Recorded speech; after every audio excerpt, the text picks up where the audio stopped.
This is GTA Vice City running flawlessly inside a browser. No downloads, no emulation, and definitely no streaming. It's the actual full-on game, meticulously reverse engineered and compiled to WebAssembly. But how exactly does a huge open world game end up running inside a single browser tab, and why aren't the Rockstar legal team doing anything about it?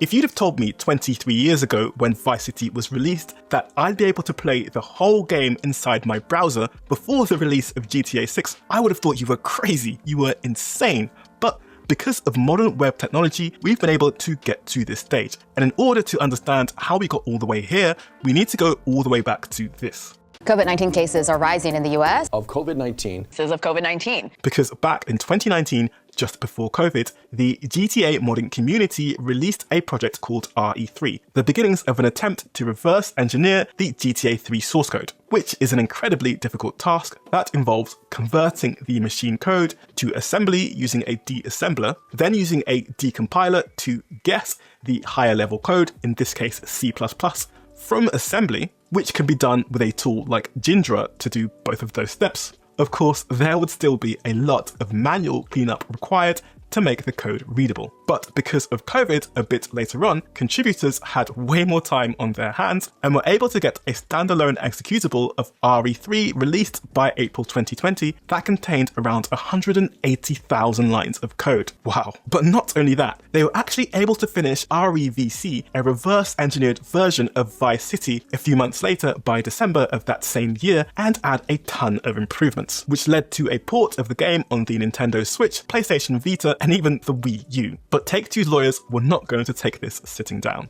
Even though modders actually wrote the code, they stated in the repo that it should only be used for educational purposes, and it was kind of Rockstar's fault for leaving debug symbols in the code, making it easy to reverse engineer. They were still able to remove the project from GitHub, but of course someone had forked it before that happened, and then many more other people forked it, making it difficult for the legal team to keep track of all the forks and take them all down. But how does this all lead to a fully working Vice City in the browser? I'll get to that later, and if you're enjoying this content, please make sure you hit the subscribe button. Anyway, the team at DOSZone are insanely experienced at putting old Windows games on the web. In fact, they even have their own JS library that runs a limited version of Windows 95 in the browser, all thanks to WebAssembly. But luckily for Vice City, they didn't have to use the full extent of their library to get it working in the browser. Since reVC is written in C++, they could do a direct WebAssembly port and use WebGL on top of the renderware engine, as well as use the Web Audio API for audio mixing. But they didn't stop there. Cloud saves so you can play the game on multiple platforms, and they most likely implemented some form of dynamic asset loading, which means a small amount of assets are loaded at first, and then the rest get streamed in over time